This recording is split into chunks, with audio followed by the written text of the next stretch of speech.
कौन कौन सी प्रॉब्लम के अकॉर्डिंग चलते हुए उसके हम कौन से तीर्थ स्थान पे जा सकते हैं? देखिए, ऐसे तीर्थ तो बहुत सारे स्थान हैं, हाँ जी। बट आज मैं आपको एक बहुत अच्छी चीज़ देके जाती हूँ। 12 राशियाँ होती हैं, हाँ जी। 12 ही घर होते हैं, हाँ जी। ठीक है। हर घर को एक ज्योतिर्लिंग असाइन है। अच्छा, ओके। 12 ज्योतिर्लिंग है, हाँ जी। ठीक है। हाँ जी। अब अगर हम कुंडली के हिसाब से अपने ज्योतिर्लिंग की यात्रा कर लेते हाँ जी। हैं तो हमारी इच्छाओं की पूर्ति हो जाती है। मैंने आपको एक बहुत अच्छी चीज़ बताती हूँ। देखो, हाँ जी। 12 ज्योतिर्लिंग है, हाँ जी। हाँ जी। 12 राशियां हैं, हाँ जी। ठीक है। 12 ही हाउसेज हैं कुंडली में। अब मैं आज आपको ना बहुत अच्छी चीज़ एक बताती हूँ, इच्छा पूर्ति। हाँ जी। अब आपकी कोई भी इच्छा हो सकती है। वैसे हाँ जी। तो पैसे का भाव अलग होता है, पराक्रम का भाव अलग होता है, भाग्य का भाव अलग होता है, हाँ जी। बट आज मैं आपको इच्छा पूर्ति का बताती हूँ। ओके। अब इच्छा पूर्ति आपकी डिजायर कुछ भी हो सकती है, हाँ जी। ठीक है। वो आपकी डिजायर को भी फुलफिल करेगी, आपको लिक्विड मनी भी देगी और समाज में आपके लिंक्स भी बनाएगी। ओके। जब समाज में लिंक्स होंगे हाँ तभी जी। तो आपकी इच्छा पूर्ति होगी और तभी तो पैसा आएगा। अब हाँ आप जी। किसी से बात करेंगे नहीं तो कहाँ से आपकी इच्छा पूर्ति होगी ना। तो आप अपनी कुंडली का लगन चार्ट निकालिए। ओके। लगन चार्ट कोई भी किसी भी आप ऐप पे डालेंगे ना, अपना date of birth, place of birth and time of birth, तो सबसे पहले हमारा लगन चार्ट ही आता है, ठीक है। ओके। उसमें आप देखिए 11th हाउस। ओके। अब 11th हाउस कैसे होता है, जैसे first house, second, third, fourth, उसमें देखिए क्या नंबर लिखा हुआ है, ठीक है। हाँ जी। अगर उसमें एक नंबर लिखा है, मतलब अगर आपके मेष राशि है उसमें 11th हाउस में, तो आपको केदारनाथ जी के दर्शन करने चाहिए उत्तराखंड में। ओके।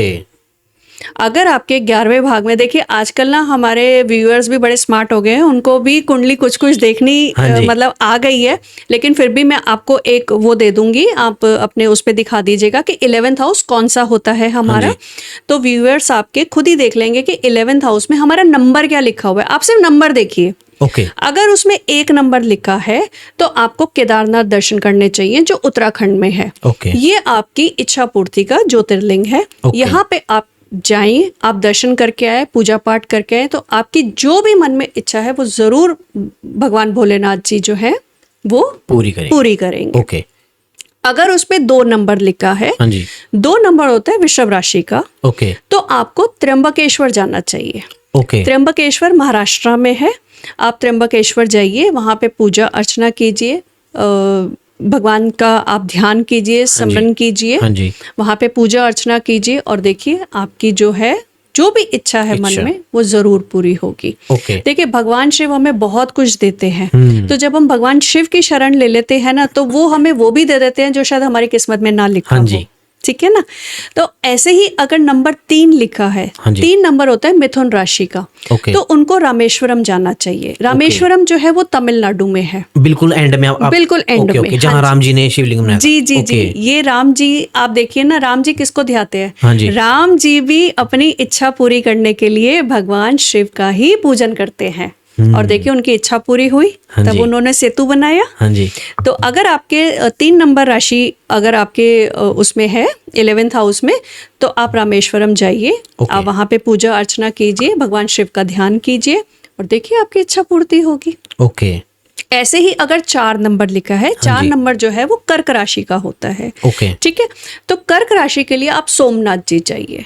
ओके। सोमनाथ जी जो है वो गुजरात में है, ओके। तो आप सोमनाथ जी जाइए, आप वहाँ पे पूजा अर्चना कीजिए, भगवान शिव का आशीर्वाद लीजिए और देखिए आपकी इच्छाएं पूरी होंगी, ठीक है।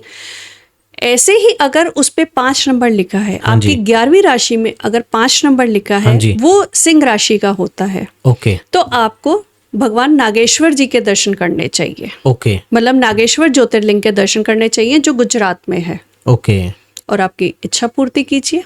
ओके। देखिए, ईश्वर ने हमें सब कुछ दिया है, हाँ जी। हर रास्ता दिया हुआ है, हमें सिर्फ चलने की देरी है। ऐसे ही अगर 6 नंबर लिखा है, वो कन्या राशि का होता है, ओके। तो कन्या राशि वाले ओंकारेश्वर जाइए। ओके। ओंकारेश्वर ज्योतिर्लिंग जाइए जो मध्य प्रदेश में है, अच्छा। और वहां से आप अपनी इच्छा पूर्ति करा सकते हैं। ओके। अगर उस पे 7 नंबर लिखा है, 7 नंबर तुला राशि का होता है, ओके। तुला राशि वाले बैद्यनाथ जी जाइए, अच्छा। ये महाराष्ट्र में है। ओके। तो आप वहाँ जाइए, भगवान शिव के सानिध्य में बैठिए, पूजा अर्चना कीजिए और आप देखिए अपनी इच्छा पूर्ति आपकी वहीं से ही पूरी होगी। ओके अगर आपके 11th हाउस में 8 नंबर लिखा है, 8 नंबर वृश्चिक राशि को रिप्रेजेंट करता है। Okay. तो 8 नंबर वाले मल्लिकार्जुन ज्योतिर्लिंग जाए जो आंध्र प्रदेश में है। ओके वहां से उनकी समस्त इच्छाओं की पूर्ति होने होगी, लगेगी। ओके बिल्कुल होगी। ठीक है। अगर वहां पे 11th हाउस में आपका 9 नंबर लिखा है, 9 नंबर धनु राशि को रिप्रेजेंट करता है, उनके लिए महाकालेश्वर उज्जैन। ओके ठीक है। आप वहां जाइए और आपकी इच्छाओं की पूर्ति होने लगेगी। जो भी आपके मन में कामनाएं हैं, इच्छाएं हैं, वो जरूर महाकाल आपकी पूरी करेंगे। ओके ऐसे ही अगर आपकी 11 नंबर राशि में 10 नंबर लिखा है जो मकर राशि को रिप्रेजेंट करता है, उनके लिए घृणेश्वर ज्योतिर्लिंग जो है वहां पे जाएं, ये महाराष्ट्र में है। ओके और आप देखिए आपकी समस्त मनोकामना पूरी होगी। ओके ठीक है। अब 11 नंबर में अगर 11 नंबर ही लिखा है, हाँ जी वो रिप्रेजेंट करता है कुंभ राशि को। ओके ठीक है। तो कुंभ राशि वाले काशी विश्वनाथ जाइए, ओके उत्तर प्रदेश वाराणसी में। हाँ जी आप काशी विश्वनाथ जी के दर्शन कीजिए, वहां पे पूजा अर्चना कीजिए और आप अपनी जो भी आपकी इच्छाएं हैं मन में, वहां से उन चीजों की पूर्ति कर सकते हैं। ओके अगर आपकी 11 नंबर राशि में 12 नंबर लिखा है, 12 नंबर मीन राशि को रिप्रेजेंट करता है। तो मीन राशि वाले भीमा शंकर जाएं। ओके भीमा शंकर जो है वो महाराष्ट्र में है। ओके तो जब आप वहां पे जाएंगे, आप दर्शन करेंगे, आप पूजा पाठ करेंगे, भगवान शिव के सानिध्य में जाएंगे, तो आपकी इच्छाओं की पूर्ति, जो भी आपके मन में इच्छा है या जो भी आप चाहते हैं, मुझे जीवन में ये चाहिए, ये मेरी इच्छा है, ये मेरी डिजायर है, ये मेरी मनोकामना है, तो वो डेफिनेटली भगवान शिव जो है आपकी इच्छा जरूर पूरी करेंगे। ओके तो मैम जैसे आपने 12 राशियां और 12 ज्योतिर्लिंग के बारे में बता दिया जी। भी आपको अपने चार्ट को देख के उसके अकॉर्डिंग आपको उसी ज्योतिर्लिंग की पूजा करनी चाहिए। अगर आप वैसे करते हो तो आपका भाग्य उदय होगा और आपकी सारी मनोकामना आपकी इच्छाएं पूरी होंगी। ओके ये इच्छाओं का 11th नंबर जो है वो इच्छाओं का होता है। ओके तो भाग्य का 9 नंबर आपका हाउस होता है, उसके ज्योतिर्लिंग अलग है।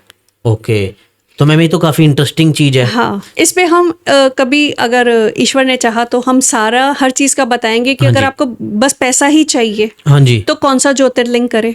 ओके आपको नेम फेम चाहिए, हाँ आप जी। मीडिया में है हाँ तो जी। आपको लगन के हिसाब से कौन से उसमें जाना चाहिए, कौन से ज्योतिर्लिंग जाना चाहिए। अच्छा तो ये सब साइन है।